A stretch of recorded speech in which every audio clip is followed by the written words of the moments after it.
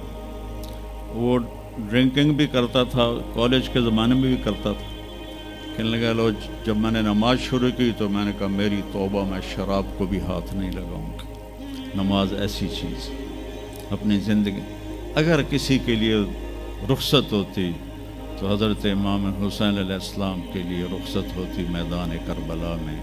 لیکن کیا جنت کے سردار, جنت کے نوجوانوں کے سردار, اور جنگ سے پہلے اونگ آ گئی اور آنکھ کھلی تو مسکرانے لگے. تو بہن زینب علیہ السلام نے پوچھا یہ کوئی ہنسن دا ٹائم ہے, اتنی تو مصیبت آئی کھڑی. کہ بہن اللہ کے نبی خواب میں آئے ہیں, فرما رہے ہیں بیٹا میں لینے کے لیے آ چکا ہوں. تو اب یہ نماز نہ پڑھتے تو ٹھیک تھا, اتنا تو قتل و غارت چل رہا تھا. لیکن جو ہی ایسے سورج ڈھلا تو آپ نے زہیر تھے آپ کے رائٹ سائڈ پر جھنڈا اٹھانے والے, اور لیفٹ پر تھے حبیب, اور درمیان میں تھے عباس اپنے بھائی. تو آپ نے زہیر کو بلایا, کہا یہ شمر سے کہو تھوڑی دیر رک جاؤ میں نماز پڑھ لوں. تو زہیر نے شمر سے کہا, تو شمر نے کہا ہم جنگ نہیں روکیں گے, ہم سر اڑائیں گے. تو انہوں نے واپس آ کر کہا جی وہ انہوں نے جنگ روکنے سے انکار کر دیا ہے, اللہ کی قسم اب ان کے لیے کھلی اجازت تھی کہ یہ چھوڑ دیں اور سر کٹا دیں. لیکن آپ نے فرمایا سر کٹ سکتا ہے, نماز نہیں چھوڑ سکتی. آپ نے کہا آدھے لڑو آدھے نماز پڑھو. تو آدھوں کو جنگ پہ لگایا, آدھوں نے نماز پڑھی. پھر ان آدھوں کو جنگ پہ لگایا اور جو جنگ پر تھے ان کو نماز پڑھوائی. سب کو ظہر کی نماز پڑھوائی, اور عصر سے پہلے سب کے سر کٹ کے نیزوں پہ چڑھ چکے تھے. وہاں 1445 سال میں ایک واقعہ ہے جہاں نماز کی رخصت نظر آتی ہے, لیکن میرے نبی کے نواسے نے ایک مثال قائم کی, پوری امت کو ایک پیغام دیا کہ زیر خنجر بھی یہ پیغام سنایا ہم, نماز نہ چھوڑو. کبھی قضا ہو جائے تو رات کو سونے سے پہلے قضا دے کے سویا کرو.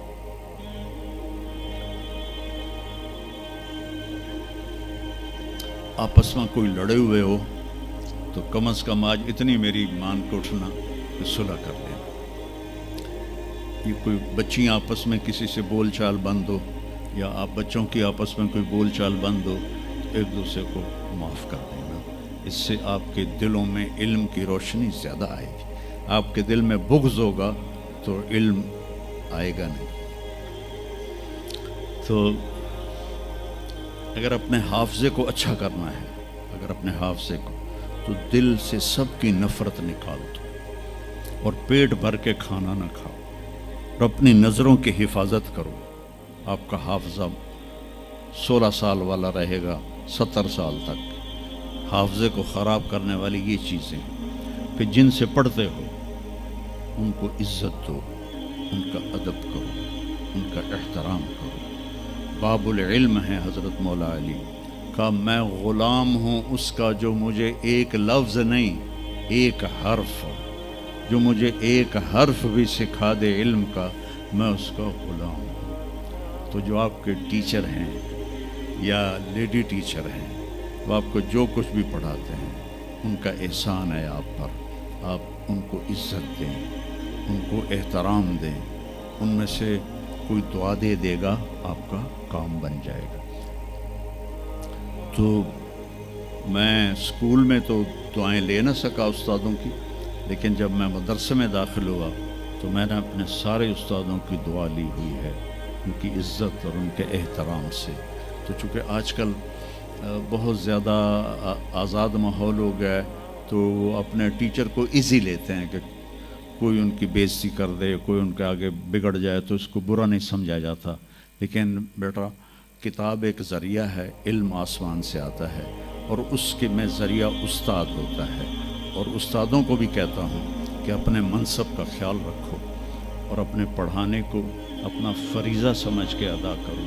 سر سے اتارنے والا کام نہ کرو, اور بھاگا دوڑی والا کام نہ کرو, بلکہ اپنی نسل کو تیار کرو جس دن ہم اپنا علم یہیں سے حاصل کریں گے اور باہر یورپ جانے کی بجائے اپنے ملک میں ہمیں اپنا علم ملے گا تو پھر ہماری عزت کا دور شروع ہو جائے گا۔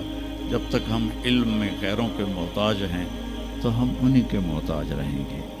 تو یہ چند ایک باتیں آپ کی خدمت میں ہیں، اور جب آپ کو چھٹیاں ہوں تو تبلیغ میں کچھ وقت ضرور لگائیں، اس سے آپ کو فائدہ ہوگا۔